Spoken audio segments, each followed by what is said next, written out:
On this episode of MythBusters, it's a crimes and misdemeanors special. Look at that. As the team puts the latest security alarms to the test. It works. Tori gets down and dirty to try to fool an alarm triggered by temperature. Oh, yeah. Adam and Jamie attempt to foil a fingerprint scanner.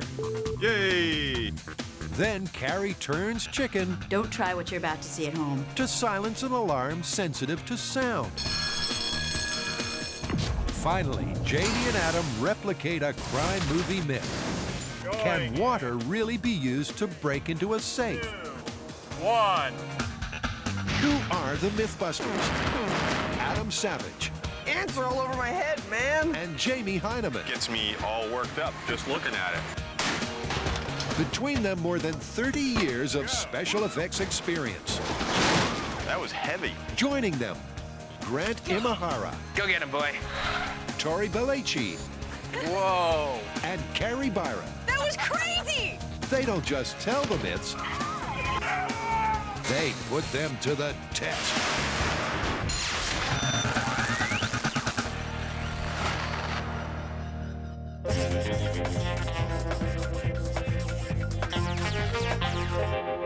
Crimes and misdemeanors? What have we got there?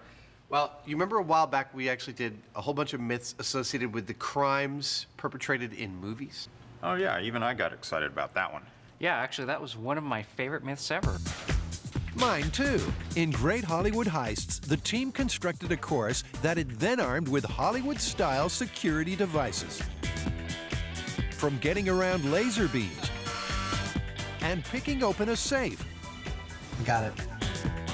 Yay!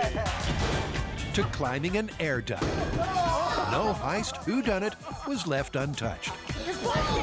So what, are we doing more of that?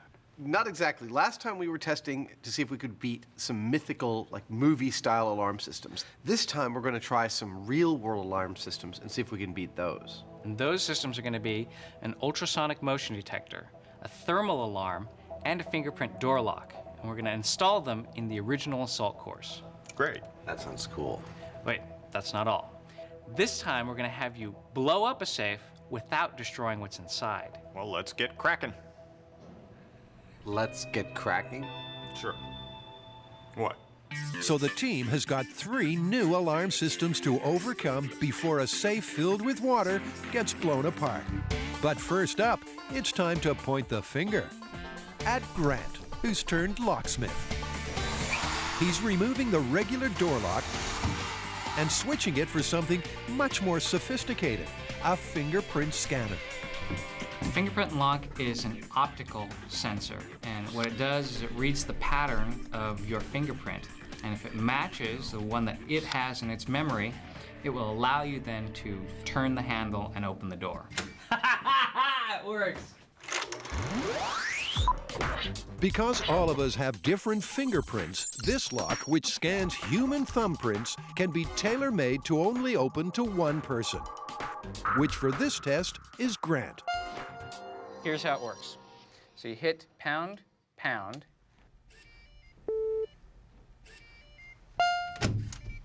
Okay. Wow. Why don't you try it? Pound, pound. Jamie gives the finger, but stays shut out.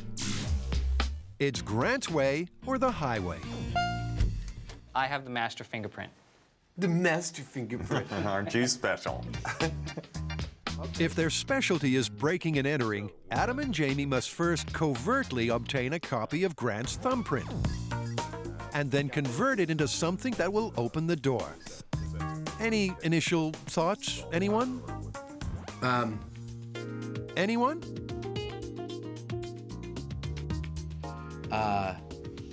It's not looking promising. And then Jamie plucks out one of his more surreal ideas. I figure that we'll have some kind of a rubber thumb that is maybe hollow and attached to a turkey baster. You're pumping away on the turkey baster to make it, pulse. Because it's hardly looking finger-licking good, Adam and Jamie are going to start by hacking into something a little more straightforward. Trick is, it's going to ask you to put your thumb on and then take it off probably 8 times. This computer supposedly uses a much more low-tech thumb scanner. So with Jamie's digit entered as the master print, Finger enrollment complete. they're going to practice on this. And the first step is to see if it's even possible to lift someone's fingerprint in the first place. Oh, that looks beautiful. They try the classic dusting technique, That doesn't really look quite photographable, though, does it? but it only roughly reveals the print. So for a clearer view, Jamie sniffs out another forensic favorite. Well, I'm going to put a thumbprint right here, which I've done. I'm going to put it in this vacuum chamber. I'm going to put a little aluminum foil packet of super glue in there, turn on the vacuum, and hopefully we'll get fumes that will make this visible. The idea is that inside the vacuum, the superglue fumes will settle and stick to the grease on the fingerprint and leave the clean glass untouched. It's right there. I'm not sure that I see it any better than I did before. They then add the powder to the glued print. But will it stick? Oh, look at that. That's really clear. Much clearer than we were getting without the super glue. Yeah. With the print done and dusted, Adam scans it and then prints it out. And everything's ready for the most basic of tests. Scanning. Please wait. Hey, Adam. Yeah. I'm not able to get a clear enough print. Like it's looking too muddy on the print. Their paper print is clear as mud. To beat even the low-tech computer, they'll need to improve their handiwork. Access denied.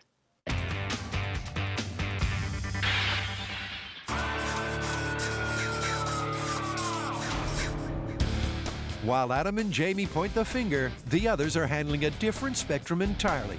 They're hot to trot with thermal motion, an alarm that's triggered by temperature. All people emit infrared energy in the form of heat. So what this does is it takes a room, it gets a snapshot of what the room is, and if it sees some large chunk of its picture having more infrared energy, it'll trip the alarm. Watch what happens with Tori. As soon as he enters the room, his body heat is picked up by the sensor, and the alarm starts to sizzle. This one's going to be tough to beat, but the team does have a secret weapon, a thermal camera. You ready to go? Get my thermal signature? Yep. So we're going to do the baseline first, and it'll be front, side, and then back. All right. The thermal camera also recognizes different temperatures, and it shows exactly why Tori triggered the sensor. Okay, turn to the side. The skin on his hands and face are aglow at 98 degrees. But even his clothes are much hotter than the background blue 63. Now back. So right now I'm seeing a lot of radiation from his neck and a little bit on his shoulders. To stand a chance of beating the alarm, they need to get Redneck Tori's output to match that of the blue room temperature, making him thermically invisible. That's cool. And first up, they're going to chill Tori with a CO2 fire extinguisher. Carrie's not warming to this idea. I foresee two problems just to start with using the CO2 extinguisher to mask Tori's thermal signature. First of all is getting consistent temperature over his entire body is going to be extremely difficult, being that it's just sort of a blast that comes at him. The second problem I see is the fact that he's going to heat it right back up, and he could be in the middle of the room when that happens. And the third is that it's dangerous. Do not spray your friends with CO2 fire extinguisher. It's not a good idea. Leave it to the experts. Okay, ready? So possible frostbite. Let's do it. Hit him. Carrie gives Tori the cold shoulder as she lets fly with the cooling CO2. And almost immediately, his heat output plummets. Great, go for it. Okay, alarm is armed. With all the hot reds and yellows gone, will Tori still register on the thermal detector?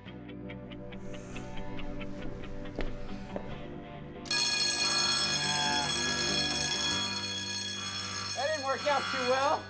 They reset and spray again. But this time, what's wrong is clear as ice.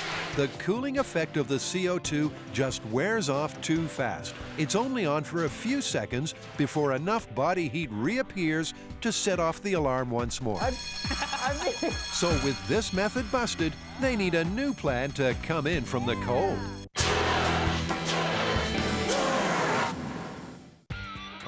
look at this. It's CSI San Francisco as the MythBusters try to pick a fingerprint lock. Oh man, this is like the coolest myth ever. They've practiced with paper, but got nowhere. Access denied. It seems the computer can't read the flat surface.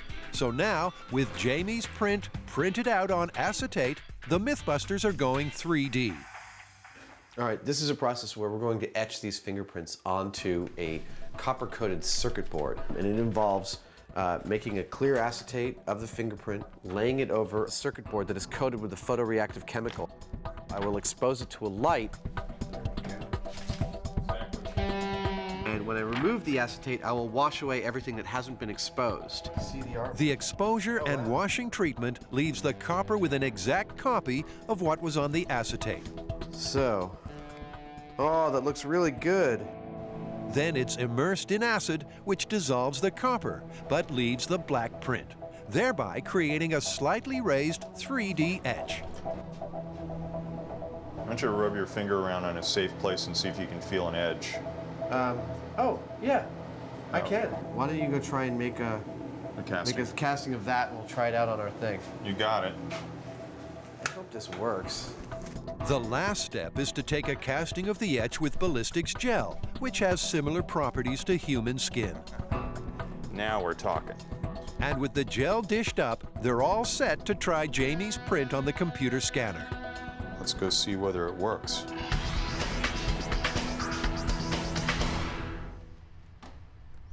Access denied. Access denied. The problem is that the ridges aren't deep enough on this. I'm getting a pattern, but it's just not there. When you put your own thumb on it, you see a bunch of distinct lines. With this thing, we're seeing kind of a blob. The etch simply hasn't created a clear enough print to con the computer, let alone Grant's superlock. That's not working, so I guess plan B would be to...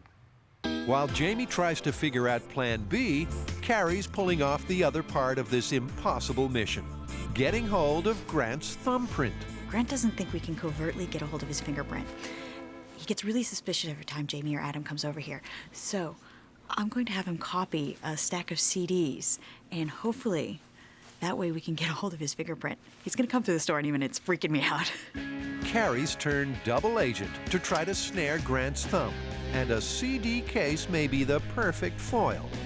And bingo, he takes the bait.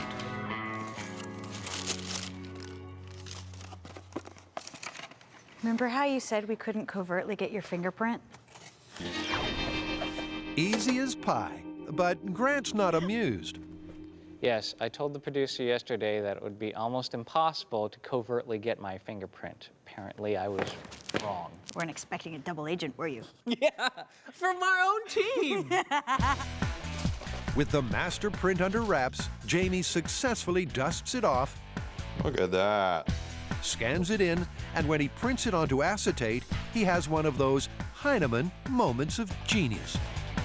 As you can see here, the prints that we were getting are all kind of jaggy looking. It's not real clean lines. So I realized that I can go back in this scale with a marker and clean up these jaggies, and then we can shrink it back down, and we'll retry our etch and see if that works. It's a fine line, but with both Jamie and Grant's prints cleaned up, first impressions are that this might just work. Dude, I think that's perfect. With their hopes raised, it's back to the etch. But in case you're thinking of trying this at home, maybe we've edited out one crucial step. So, sorry, but you can't. Jamie? Yeah. These look beautiful. Good. I think they're really, really good.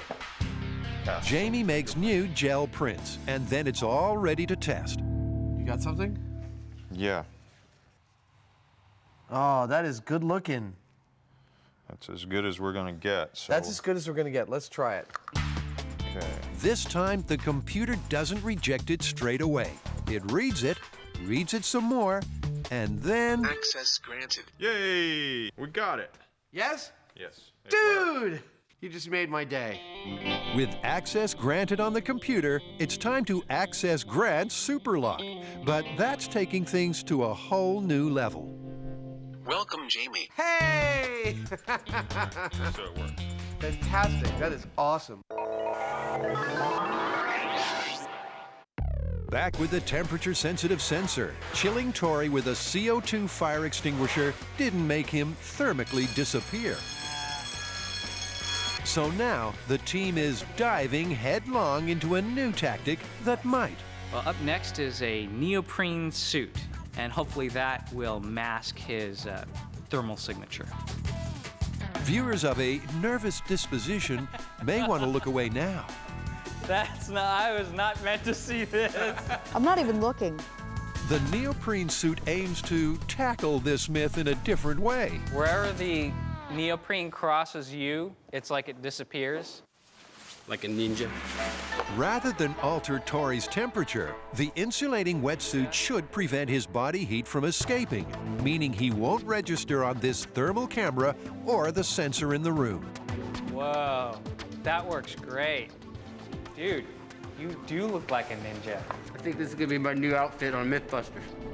Once Tori's covered up all the nooks and crannies, will the wetsuit sink or swim? All right, here I go.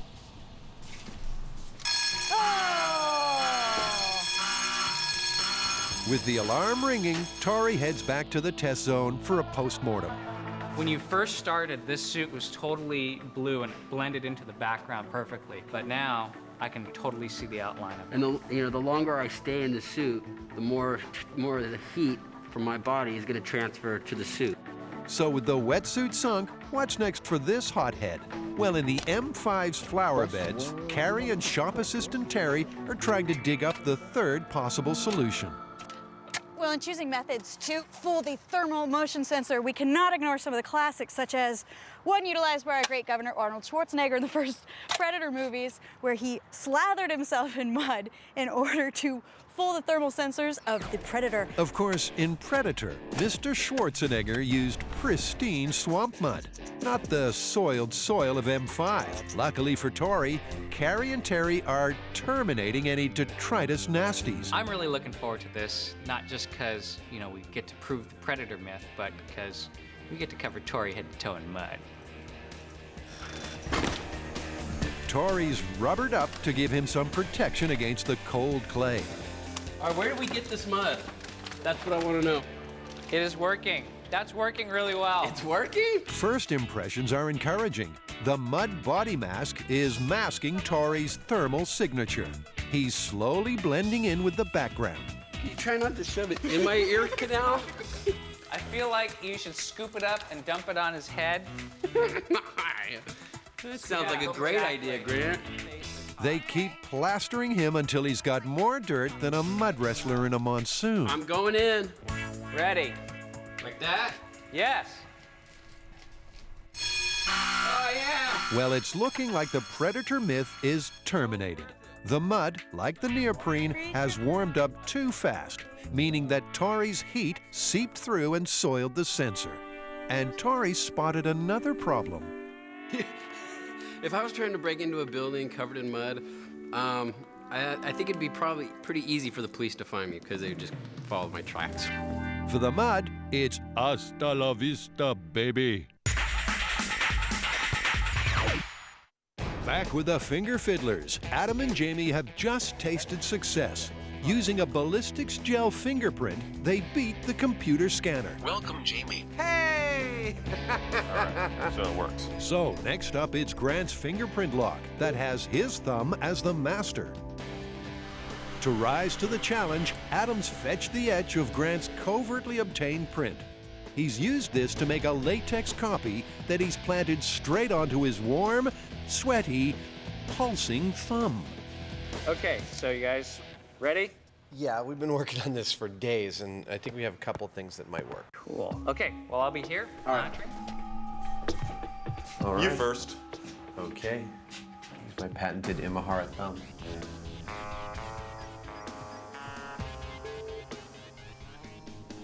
But it's a bad start. Adam resets and tries again, but nothing. With this technique dribbling towards busted, Adam tries licking the latex. And he's in. He has set off the next alarm, but the finger's been foiled. I don't care about the alarm, it works, man! No way! That is latex glued to my thumb.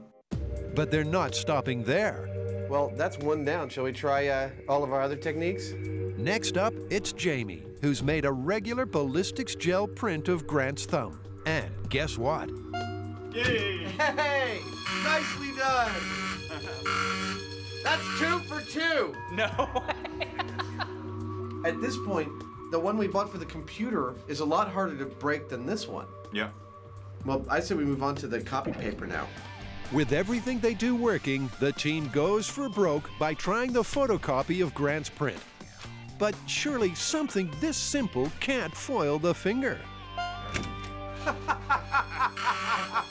This is dumb! What is this? Well, there's your problem. So the myth that fingerprint locks can't be foiled is busted. Tori got down and dirty to beat a thermal motion alarm. Oh, yeah! It's totally worth it. But got soiled. Way to take one for the team, dude. It was worth it, right? For science? Yeah, it was worth it. Definitely, it was worth it. It was definitely worth it. Just checking. With a 0 success rate so far, Carrie's had a brainwave. You can pump heat into a room and bring the temperature of the room up to skin temperature, and then the person walking through the room will be completely undetected by the thermal motion sensor.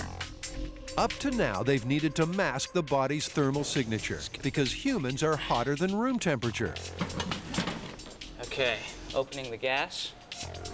But by increasing that room temperature through the ceiling vent to 98 degrees, Grant should be able to drop right in. But there's a problem. Okay. Well, what's happening inside of the room, and you can see this on the infrared camera, is a huge hot stream just flowing right past it, dumping into the room and setting off the sensor. So for take 2, they bring the heater down to ground level and have it set to low. But they're not the only changes. As a definitive test of this method, there's really only one way to do it, and that is to enter the room commando style. And by commando style, I mean naked. Or close to it. That's right, ladies. It's your lucky day as Grant strips for science. He reckons that while the room will get to human body temperature, his clothing won't. The only way for him to emit exactly 98 degrees, sadly, is to strip to his boxers. All right, Grant. We're at 96 degrees. Okay, I go. Grant crawls into position, waits for those extra 2 degrees, and then Yeah, you look good. sets off the alarm. It seems that this sensor is just too sensitive. Even a near-naked Grant can't sneak past. Put your clothes back on. All right, show's over. Actually, not quite, because this team ain't gonna give up without a fight. How does that look? Has he disappeared? That's great. They're back to trying to mask Tori's heat output, and first impressions are that the fire suit is working well, at least until Tori butts up against a problem. Ooh, look, he's got a hot spot on his backside. Dude, did you say my butt was hot? Just turn to the back. Unfortunately, there's a tear in the rear end of the suit, and the heat seeping out may be enough to ruin its chance of success. Okay, bell's arm, ready to go.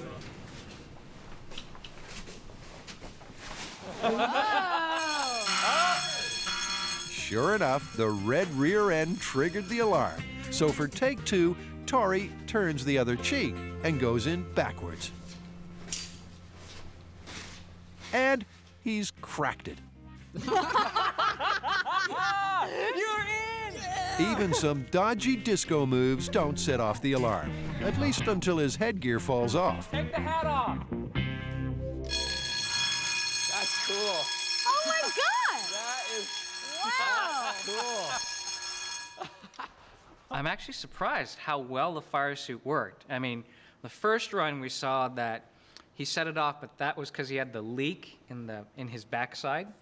Second time, when he went through backwards, no problem at all. Didn't set it off. In fact, he can do jumping jacks in front of the sensor, and it doesn't go off. But the second he pops his head off, it goes off. But because the fire suit is a bit cumbersome, they do want to try one last thing, something that's crystal clear. Well, next up is the pane of glass, and the science behind it is that visible light can pass easily through, but infrared is mostly blocked. And since this sensor is looking at infrared energy, it has a very good chance of masking Tori's body heat signature. In theory, the thick glass should finally crack this alarm. That's cool. That out is the heat? totally blocking your infrared. Hold it in front of your face. Yeah. Wow. Walk towards the camera with it. The glass works like a charm. Everything it covers is thermically invisible. Well, the big pane of glass worked great, but the only problem is carrying a big pane of glass through a duct or wherever you're trying to break in probably wouldn't be very practical. So what I propose is we try a different approach. Because walking up to the alarm with glass in hand isn't really realistic, Grant's building a special glass-holding clamp. All right, we're gonna time this one, and I'm starting it now. He'll use the clamp to drop a frame of glass over the sensor through the ceiling vent, but it ain't that clear-cut. It looks like they're having trouble getting the angle on the sensor, getting the arm down into position to actually put the frame on the sensor. With Grant unable to contort to the angle of the dangle, Carrie tries her luck instead. That's looking good. Nice work. Carrie was able to hook the frame over the sensor, and they are now entering the room. And that was under 2 minutes. At last, they're in true heist style. So the myth that thermal motion alarms are unbeatable is busted. In Crimes and Misdemeanors, Adam and Jamie are about to blow a safe out of the water. Water safe. What's this about? We get to blow up a safe. But this is not any old safe. This is actually a safe with one of the most advanced anti-theft devices ever put into a safe. It's called a glass relocker. And what it is, this is a pane of breakable glass within the safe itself that, if broken, activates locks that make the door impenetrable. Check this out. A glass relocker is the safecracker's nemesis. Inside the safe door sits a fragile sheet of glass that's rigged up to a series of bolts and locks. If a safecracker causes this glass to break or even just vibrate, then the bolts are triggered and the safe locks up for good. But apparently, there is a way around it. And it's a technique illustrated perfectly in the movie The Score. This blacked-out burglar first carefully melts a hole in the top where there isn't any glass. Then he fills the whole thing to the brim with water before dropping in a depth charge. The water helps maximize the shockwave, so the door, complete with relocker, blows clean off. But would this water bomb really work? So we're not just going to blow up this safe. This is all about technique.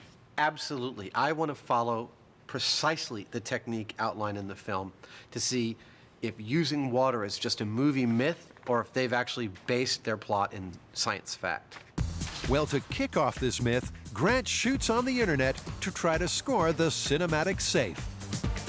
Well, we've been looking for a safe just like the one that they used in the movie. The one that we found is very similar, but much larger. It's 6 feet tall, the walls are 8 inches thick, and it weighs 3,000 pounds. But the most important thing is that it has a glass relocker, which is what they used in the movie, and the thing that makes it very hard to crack. With the safe in safe hands, Adam's in charge of the charge. I'm reviewing the footage from this heist movie we've got as reference for our safe cracking exercise. And I'm trying to estimate exactly how much nitroglycerin they're using to blow open this safe once they filled it with water.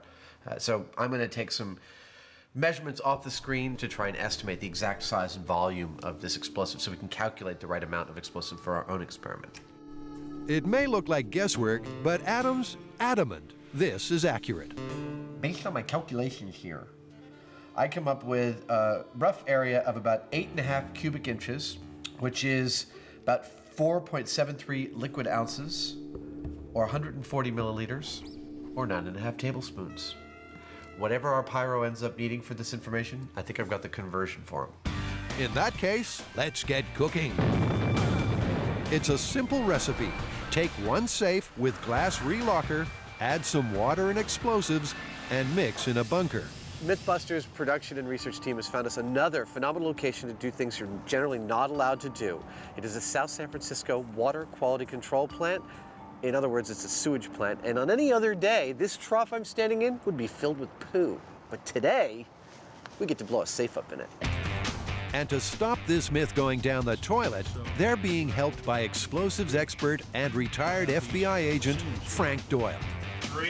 Frank's a true honorary mythbuster. Be it turning trousers torpedo, a spot of painting and detonating, or even something a little more concrete. Frank's always the man with the bang. But before he lights the fuse on this myth, the boys want to check out the glass relocker. Remember, it's this sheet of glass that, if smashed, causes the safe to shut up for good. That's it? That's all there is. That's the glass relocker? Wow, I thought it was like a whole thing. You couldn't drill anywhere in here. Adam, like the graphics guy, assumed that the glass would cover the hole of the door. Instead, it's much smaller. But size isn't everything. Despite its appearance, this glass is incredibly sensitive to even the slightest vibration. So beating it will be tough. This is the prize. Also, we've got some money. With the booty added, the boys are ready to try to bypass this super seal like the madman in the movie. And there are 5 key steps. This technique requires step 1, we got to bore a hole in the top of the safe with a thermal lance.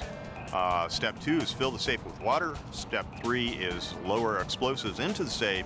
Step 4 is blow the door off the safe. Step 5 is get the money and run.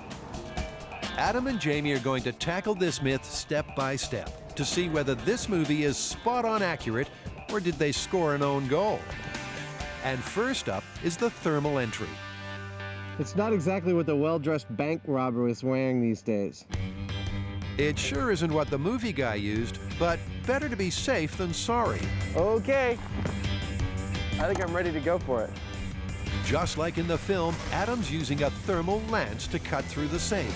The lance burns iron rods in an oxygen-rich environment to create very high temperatures for cutting. I need another rod. And the lancing is already making the movie myth go up in smoke. After all, it took that burglar less than 30 seconds to get through the steel. But all up, it's taken Adam 20 times longer. It opens! And that's not the only problem. I sure did run into some problems on step 1, which was burning the hole with a thermic lance. Number 1, I set fire to my shoes. Number 2, I think I used up maybe a dozen or more rods. And then those rods set fire to everything in the safe and covered everything with this like blackened char. I didn't see that in the movie. Adam's scepter is looking more charred than a sausage sizzle in hell. And this movie myth ain't looking much better.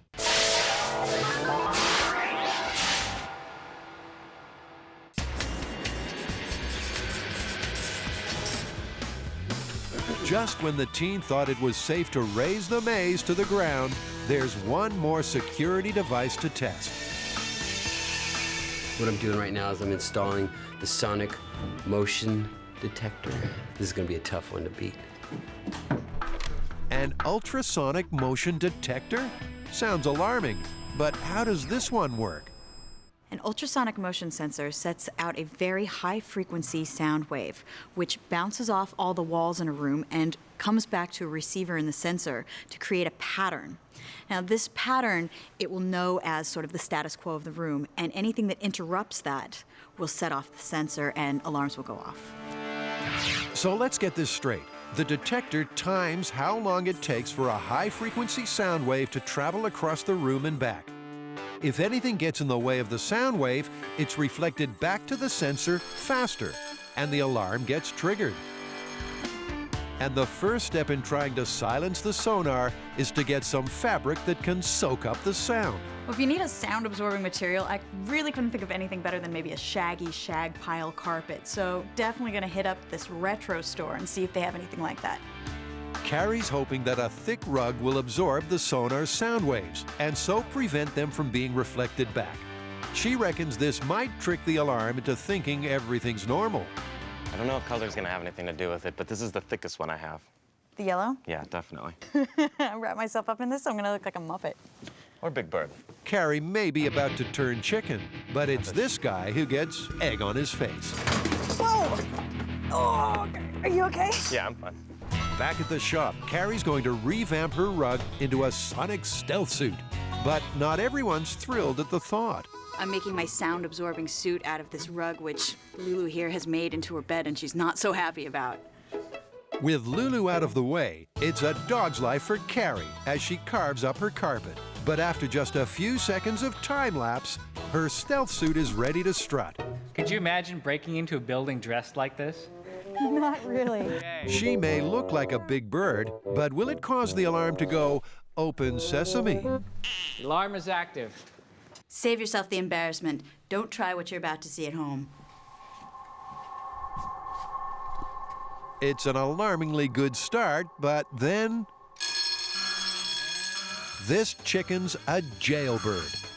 Are you surprised? It looked like you were gonna make it. Carrie tries again, and in case her eye holes are triggering the alarm, for this chicken run, she walks backwards. We're being robbed by a giant chicken. She almost makes it, but the alarm is going off as reliably as a morning rooster. She could make it 3/4 of the way down the corridor and was making the final turn before the alarm went off. So clearly, it is having some effect, and it's helping her beat the alarm in some way, but not entirely foolproof. To fool this alarm, Carrie's going to up the ante. An audio technician has recommended fiberglass matting to be the best possible material we could use to absorb the sound waves that are being given off by our ultrasonic motion sensor. Supposedly, I can make a little suit out of this stuff, walk around, and not be detected. Does this go over your head? When Carrie says little suit, what she actually means is colossal quilt. It looked like a piece of cinnamon toast or something. Looking more like an extra from Star Wars, will the fiberglass suit do any better? I'm ready when you are. Ready! Like the Big Bird, this suit also fails to fly. I think this one's totally busted, man. I can't even make it in the door. With the suit down for the count, it's time for a new tactic. But this one really seems like a load of old sheet. Carrie, the system is armed and all cameras are rolling. No fancy material, just a regular bed sheet held above her head. Hey, it's working. What the heck? What? What? No way. There's no way that could possibly work. Oh, yes, there is. Holy sheet, it works. Let's do that again. There's no way. That was like so goofy looking, I can't believe it worked. Let me do it again. Try it again. Bed sheet entering. Remarkably, this simple sheet is absorbing the sound waves, and that's left the team gobsmacked. Drop the sheet. No freaking way. You can't be serious. I am serious. I mean, it's just stupid. You know when you get that list of myths and you're like, come on. This was on the list of, all right, let's just get it over with and fail it so that we can move on to something that actually might work. Holding up the bed sheet fooled the sensor, which is kind of mind-blowing. But before putting this alarm to bed, there's one final technique to try, and that's slowing everything right down. She's going in. For the last dance, Carrie is simply trying to waltz through the room as slowly as possible. All right, so she is definitely in the path of the motion sensor. To stop the alarm going off all the time, it has a threshold level of movement needed to trigger it. By moving snail pace slow, it may be possible to sneak under this threshold and go undetected. She's looking good. Yeah, she is looking good. Of course, it's hardly compatible with a fast-paced heist, but after 20 minutes of inching, she's through. You're almost there, Carrie. Just a little more. All right, you're clear. She made it. You're clear. Nice, you Carrie. made it. They finally silenced the sonar. Okay, now jump in the hallway and set it off. Nice! Good job! I am totally and utterly shocked. I can't believe that I could walk slow enough to get past the motion sensor. I thought it was going to go off the second I walked in the room.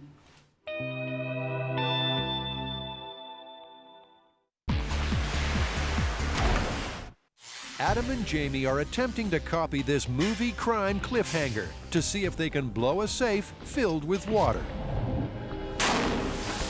The reason that they use water is because the safe is equipped with what's called a glass relocker. It's a very ingenious anti-safe cracking device. If you try and drill it, there's a pane of glass there. And if that glass breaks, there are these locks that engage as soon as that glass breaks. Well, the only way in is to just blow that door right off. That's the theory, but it's not going well. The first step involved lancing a hole in the top, and while it didn't trigger the relocker, when Adam inspected the loot, he got more than he bargained for. Yeah, at this point in the myth, we haven't even come close to opening the door, and already the loot, including my prized scepter, is already mostly destroyed. But as ever on MythBusters, it's onwards and upwards. Well, next we got to close this thing up and fill the darn thing with water. You know, that's part of the process. We'll see whether the water stays in the safe. It's step 2, the water filling. Go for it. But that has more problems than step 1. What a shocker. So far, this technique about, you know, thermal lenses and filling the safe with water and blowing it up is kind of problematic. We've set the money on fire. The safe doesn't hold water. You know, it's eventually I think we'll get there, but it's a little impractical. With the safe about as watertight as a sieve, Adam and Jamie need to seal her up, something which the movie burglar wasn't obliged to do. If the safe won't hold water, and we need it to hold water for our explosion, and we are safe crackers, then we don't have access to be able to open this door and pour silicone gasket around it. We've got to seal it up from the outside somehow. And the best thing I could think of, both Jamie and I thought about it, was butyl. Jamie used to use it to repair leaks in his boat from the outside underwater. This is awesome stuff, but we're hoping it'll work. In terms of stickiness, the butyl is brutal. And after papering over the cracks, it's time for filling take 2. Sounds like one of them relaxing clocks, you know? Like to help you sleep at night. It's like a babbling brook, really. Oh, my mind wanders. Yeah. As Adam goes into mind meltdown, the safe keeps filling up, but the leaks are getting worse. It's gonna blow. Oh man, there's no stopping that. It's another fill failure. As far as this goes for the technique, it's terrible. The technique's all about getting in and out super fast, not spending 3 hours drilling it, et cetera, et cetera, et cetera. Yeah, you could spend 3 hours just sealing up this door. It's bad news for the myth, but the only way to fill it to the brim is to seal the safe from the inside.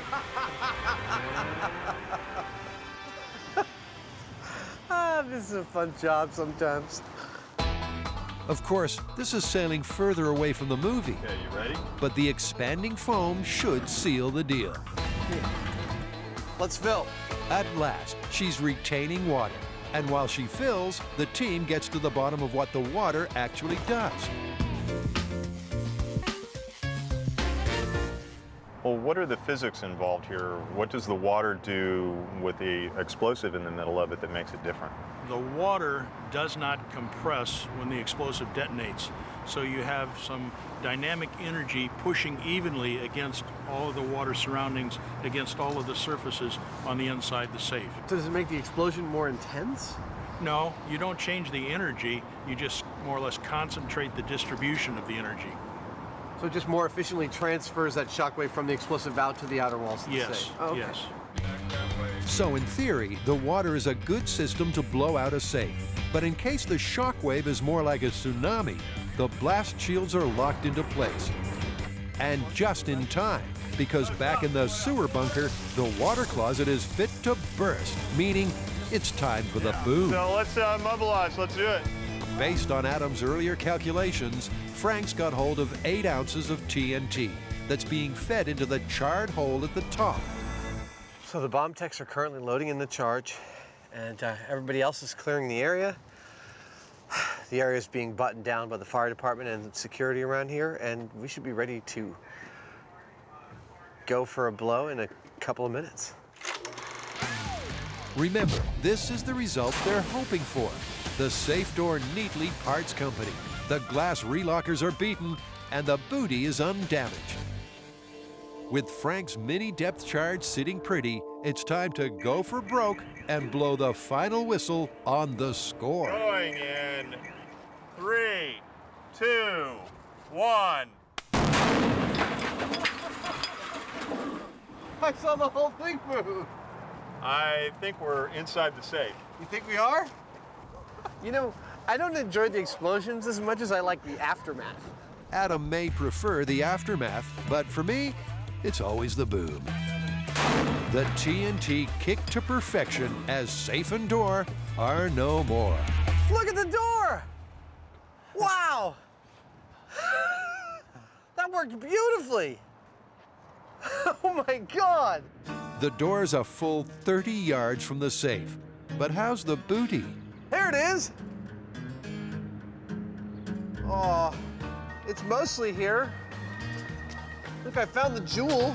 Unfortunately, the scepter's been shredded, and the money hasn't fared much better. But as a way of beating the infamous glass relocker, it is mission accomplished. Well, I mean, this definitely renders the relockers completely moot because they're in the door over there, and the safe and your loot is over here. Yeah, they may well have relocked the door, but if the door isn't in the safe anymore, it doesn't do them very much good, right? It doesn't matter how many locks the door has when its hinges have been blown to smithereens. Want to see it again?